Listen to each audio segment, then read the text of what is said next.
My name is Rody and I go to Willesden Primary School.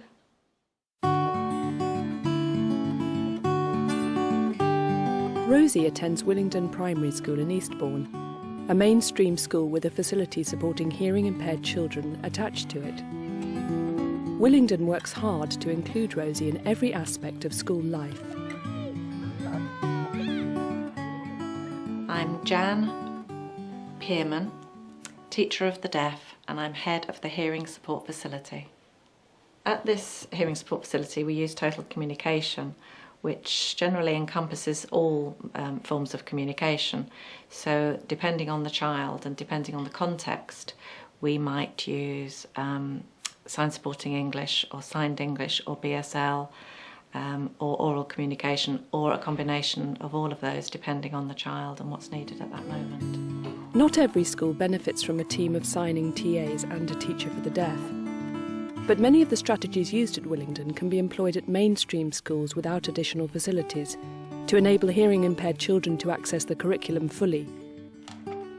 This programme focuses on those strategies. Rosie is severely deaf in the right ear and she's got a severe to profound loss in the left ear, which means that with a good use of hearing aids and a radio aid in school, she can access speech in good conditions. That's right, because you're going to tell me how much we need to put in. I was a bit nervous when I came to Willesden Primary School because I'd never been in a mainstream school before. But then I thought it was really good fun because I got friends now. And this is my best friend Beck. I'm not deaf, but I like signing. It's good fun.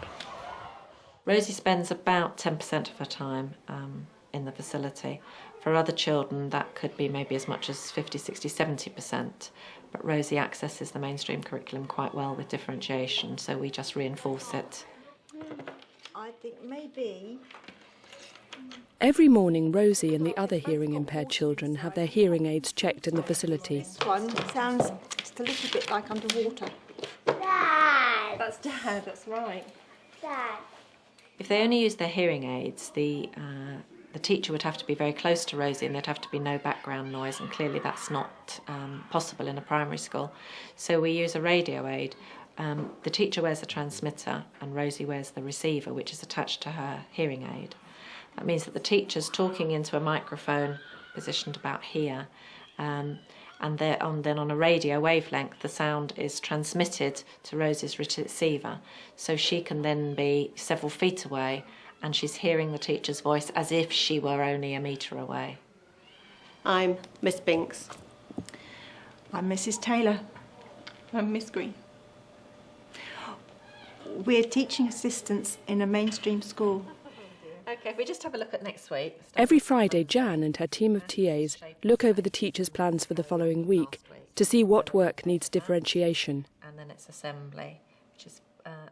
One of the biggest things we do on a Friday is actually making sure that we're consistent with the signs.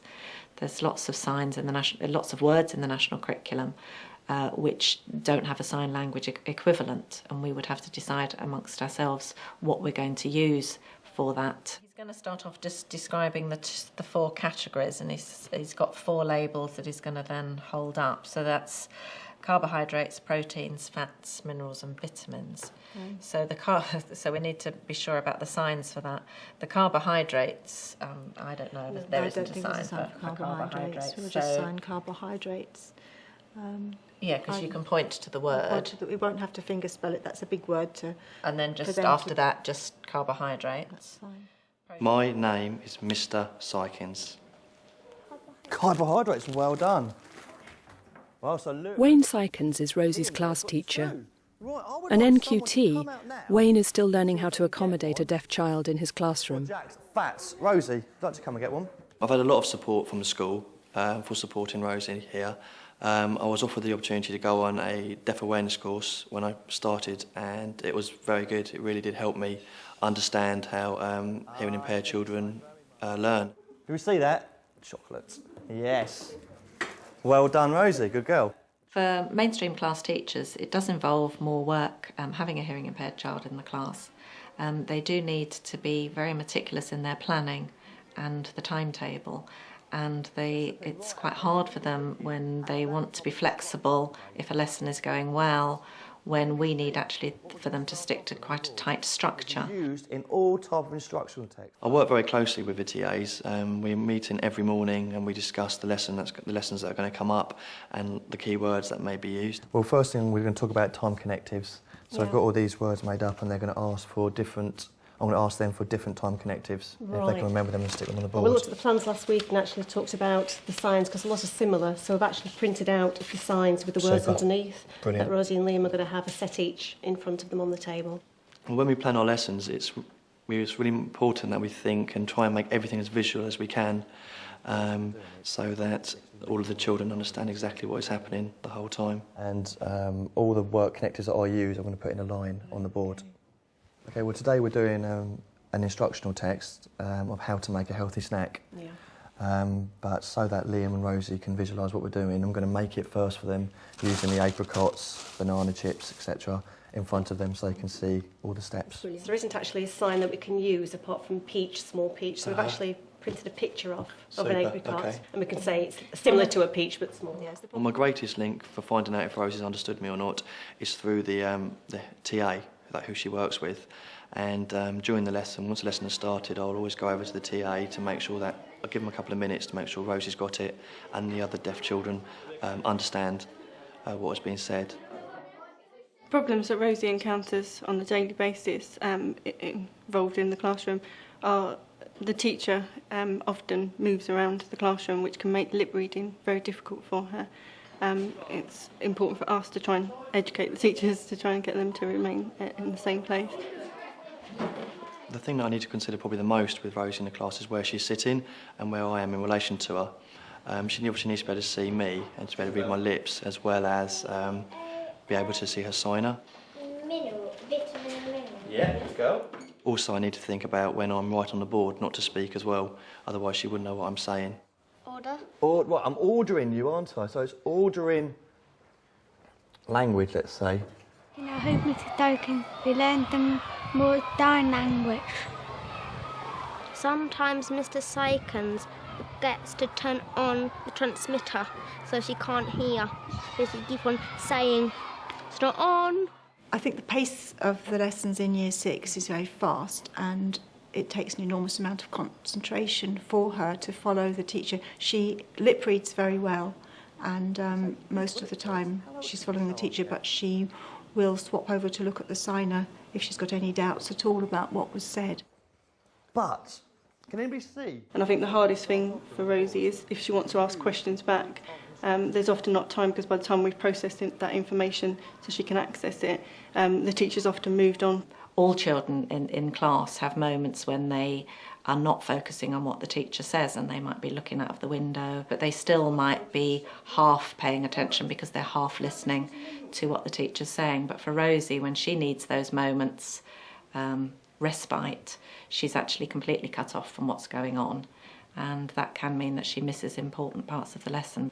And so it's up to the TA really, who's supporting her at various points in the lesson to ensure that she's on task.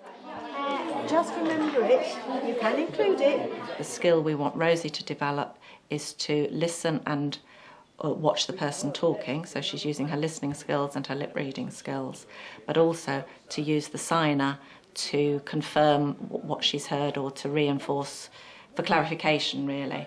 So the skill we want is for her to be able to switch from the person talking to the person signing in order to gain all the information. Yeah, the other pupils act brilliantly towards Rosie. She's very much part of the class. They help her and support her brilliantly. Carbohydrates. I think Mr. Sagnan actually quite likes having the TAs around in the classroom because he very much wants to take an active part in communicating, obviously, Rosie directly. And many times he's asked us what a specific sign is, so he can have a conversation quite fluidly with Rosie.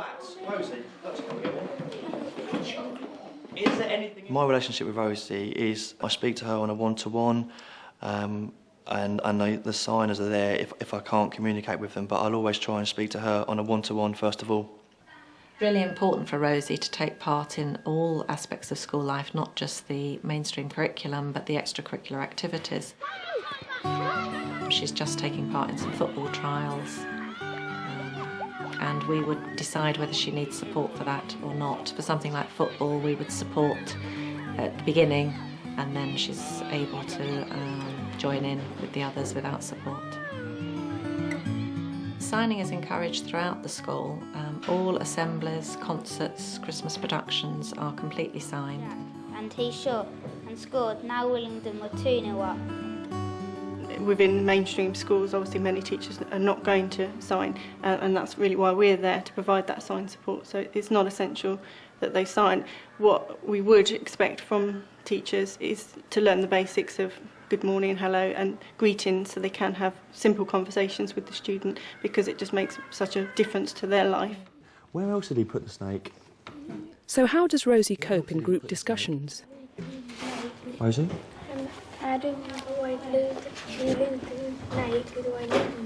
Class discussions are difficult for Rosie. I try as hard as I can to, when someone else says something, it's important that I repeat the answer that the child is given, so that Rosie understands what other people are saying. We do use a transmitter, which helps Rosie to hear. And if another child is speaking at length, we come up to the front, and they're used to putting the transmitter on themselves. And everyone's very good at doing that, so that allows her to hear. From the top. Adam flushed the unusual loo and opened the bathroom door. When the children are working in groups, we do have a conference mic that we can put in the middle of the table and attach a transmitter to it, so that all the children can be heard equally. So does sharing a classroom work for Rosie and her hearing peers? Benefits for other children are often the visual resources that we provide and differentiated work that we're providing for Rosie and the other deaf children are actually very beneficial for several other students within the class. What do you think? And sometimes our signs can clarify points that perhaps they would have missed. What do you think, Elliot? Rosie is very much accepted within a hearing peer group, and this will have benefits when she leaves school within society. She will obviously, hopefully, move seamlessly into the hearing world outside and into employment. What advice would the team at Willingdon give to other mainstream teachers? Make sure that they never start a lesson on a totally new topic without some sort of visual indication of what that lesson is all about. Yes, and I would say go on a deaf awareness course before you actually start teaching, then you have a wider knowledge of what is needed. Superb. One of the more important aspects is actually having the confidence to communicate with a hearing impaired child. And it's being aware of how much a child can gain just through body language and tone of voice and your posture. They can certainly know if they've done something well, or conversely, if they're doing something they shouldn't do. They can fully understand that without the adult necessarily being able to sign. My advice to any other teachers that are about to have hearing impaired children in their class is not to be afraid of communicating with them, because even if you don't know sign language, there are many other ways that you can communicate. Fantastic, because you can say things about other people without them knowing, and it's kind of like a secret language you can do and nobody else really understands, so it's exciting. I like working with Beth because she helped me lots of times. When I did duck and work, Beth always helped me and showed me how to work. It's fantastic having a friend like Rosie.